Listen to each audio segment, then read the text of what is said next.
তোমরা যারা নর্থ বেঙ্গল ইউনিভার্সিটির আন্ডারে যে কোনো কলেজে পড়ছো, আজকের এই ভিডিওটি তোমাদের জন্য। সে অনার্স হোক কিংবা পাস, বা যে কোনো 4 বছরের কোর্স হোক বা 3 বছরের কোর্স হোক, এটি সবার জন্য, ঠিক আছে? তো দেখো, তোমাদের যাদের পরীক্ষার খাতার মানে প্রথম পরীক্ষার যে খাতা হয়, সে পরীক্ষার খাতার প্রথম পাতা যে ফিল আপ করতে হয়, যেগুলো লিখতে হয়, সেগুলির সম্পর্কে যার ডাউট রয়েছে তাদের জন্য এই ভিডিওটি।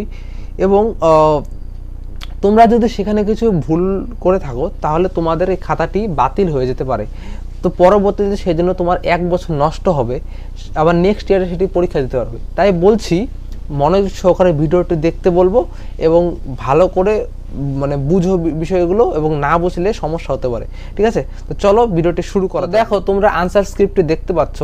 তো প্রথমে দেখো উপরে কি লেখা রয়েছে, রোল নম্বর এবং রেজিস্ট্রেশন নম্বর পরীক্ষার খাতার প্রথম পাতার নির্দিষ্ট জায়গা ছাড়া খাতার মধ্যে বা লুজ সিটের মধ্যে লিখলে পুরো পরীক্ষা বাতিল হবে।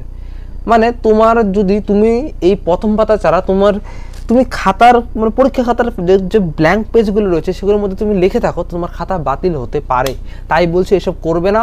তোমরা কি করবে না করবে আমি সমস্ত কিছু বলে দিচ্ছি, মনোযোগ সহকারে দেখো, ঠিক আছে? তো তোমরা কি করবে, দেখো এখানে লেখা আছে please use ball pen only, do not write anything inside the box. এখানে দুটি বক্স রয়েছে, do not write anything inside the box, মানে এই দুটি বক্সের ভিতরে, মানে এই বক্সটি, মানে কোন বক্সটি দেখিয়ে দিচ্ছি আমি তোমাদের দেখো, এই যে বক্সটি, এই বক্সটি ও এই বক্সটি, এই দুটি বক্সের ভিতরে কিচ্ছু লিখবে না তোমরা, আমি বলে দিচ্ছি কিচ্ছু লিখবে না, ঠিক আছে? বলছি এইগুলো কিন্তু কিচ্ছু লিখবে না, বুঝলে তোমরা?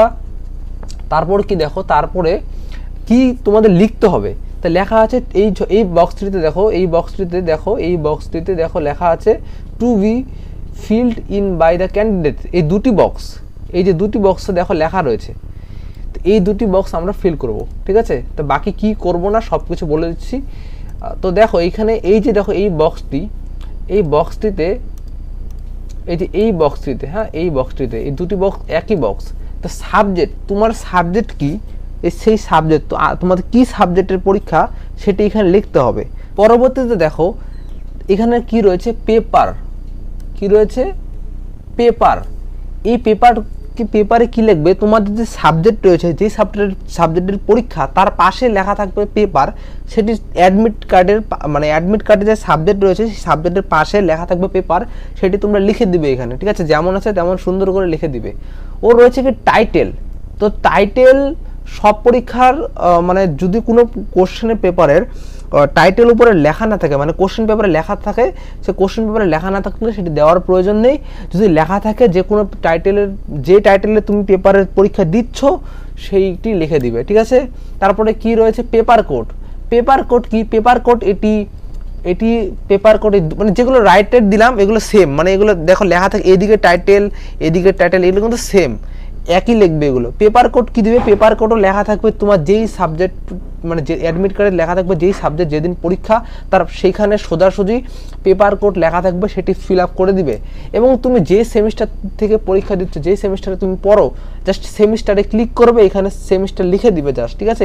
এই জায়গাগুলো সেমিস্টার লিখে দিবে, ঠিক আছে? ধরো তুমি ফার্স্ট সেমে পড়ো, ফার্স্ট সেম লিখবে, বা তুমি সেকেন্ড সেমে পড়ো, তুমি সেকেন্ড সেমে লিখবে, ঠিক আছে? সেকেন্ড সেম ভালো করে লিখবে, ঠিক আছে?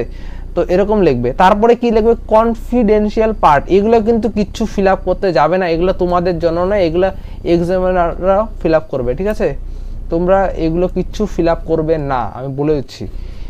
তো তোমরা আর কি ফিল আপ করবে, দেখো এখানে লেখা রয়েছে রোল নাম্বার অ্যাডমিট কার্ডে দেওয়া থাকবে, সুন্দর করে কাটাকাটি করবে না, সুন্দর করে লিখে দিবে এখানে, ঠিক আছে? তেমনি রেজিস্ট্রেশন নাম্বার এই যে এই জায়গায় রেজিস্ট্রেশন নাম্বার, এই যে এই ঘরগুলোতে একটা নাম্বার করে ফিল আপ করে দিবে তোমার রেজিস্ট্রেশন নাম্বার। আর যে এই যে সবার ডাউট থাকে ইয়ার জায়গাটা কি লিখবো, ইয়ারে কি লিখবে জানো তোমরা? ধরো তোমরা কেউ ফার্স্ট ইয়ারে পড়ো, তোমরা 2024-এ ভর্তি হয়েছো, এবং তোমরা 2024-এ ভর্তি হয়েছো, তোমরা যদি ফার্স্ট ইয়ারের থেকে এক্সাম দিচ্ছ যে কোনো সেমিস্টারের, তোমরা জাস্ট কি লিখবে, 2024 থেকে একটা দাগ দিবে, জাস্ট লিখবে 2025, মানে তোমাদের এটা সেশন। তোমরা মানে এখানে বলতে চাইছি তোমরা যে সেশনে ভর্তি হয়েছো, মানে 2024 বা 2025, তো আর তুমি যে কোনো ইয়ারে পড়ে থাকো, এটা হলো তোমার রেজিস্ট্রেশন যে ইয়ারে হয়েছে। তো তোমাদের রেজিস্ট্রেশন 2024-25 ইয়ারের রেজিস্ট্রেশন হয়ে থাকলে তাহলে তোমরা যে কোনো সেমিস্টার বা ইয়ারের পরীক্ষা দিয়েই থাকো না কেন, সে তুমি ফার্স্ট ইয়ার না হলো, তোমরা যদি সেকেন্ড ইয়ার বা থার্ড ইয়ারে থাকো, তবে তোমরা যদি 2024-25 যদি তোমরা সাপোজ ভর্তি হয়ে থাকো, তোমরা সেখানে ইয়ারের ক্ষেত্রে 2024-25 লিখবে, যেহেতু তোমাদের রেজিস্ট্রেশন 2024-25 হয়েছে। আর তারপরে নিচে কি রইলো, নিচে বাকি রইলো ডেট অফ এক্সামিনেশন তোমাদের অ্যাডমিট কার্ডেও লেখা থাকবে সাবজেক্টের পাশে, এবং তোমরা যে ডেট জেনেও থাকবে আশা করি, যেদিন তোমাদের এক্সাম হবে। তো সেদিন যে ডেটে তোমার এক্সাম সেটি এরকম করে ফিল আপ করে দেবে। সাপোজ তোমার এক্সাম জুনের 3 তারিখ 2025, কীভাবে লিখবে, 03/06/2025 এরকম করে লিখবে, ঠিক আছে। আর এই যে এই জায়গাগুলো, এই সিগনেচার অফ ইনভিজিলেটর, এগুলো কিন্তু তোমাদের সাইন করার কিছু প্রয়োজন নেই। এগুলো সিগনেচার অফ সেন্টার ইনচার্জ, এগুলো তোমাদের কিছু প্রয়োজন নেই সিগনেচার করার। এগুলো যারা তোমাদের গার্ড দিবে রুমের মধ্যে তারা সেটি ফিল আপ করবে। এবং তোমাদের জন্য আরেকটা কথা বলে রাখি, তোমাদের পরীক্ষা চলাকালীন কিছু সিগনেচার নেওয়া হবে, যেগুলোতে অ্যাটেন্ডেন্স, মানে তোমরা যে এক্সাম দিচ্ছ সেটিতে একটি অ্যাটেন্ডেন্সের প্রুফের জন্য সেই সিগনেচারগুলো নেওয়া হবে। এবং তার সাথে এইখানে অনলাইন লেখা রয়েছে, যেহেতু আমি এটা অনলাইন থেকে পেয়েছি এই ফটোটি, সেখানে অনলাইন লেখা রয়েছে, এখানে তোমার কিছু একটা নাম্বার লেখা থাকবে। এটা তোমাদের যে মানে তোমাদের যে খাতা রয়েছে সেই খাতার নাম্বারটি লেখা থাকবে, এবং সেই খাতার নাম্বারটি তুমি যে সিগনেচার করছো সেই সিগনেচারের পাশে একটা জায়গা থাকবে, সেখানে খাতার নাম্বারটি লিখতে হবে তোমার, তবেই তুমি পরীক্ষা যে দিয়েছো তার সেটি প্রমাণ থাকবে। তাই বলছি যে কোনো কিছু লিখবে ভালো করে স্পষ্ট করে লিখবে, এবং যাতে কাটাকাটি না হয় সেটা করার চেষ্টা করবে, ঠিক আছে।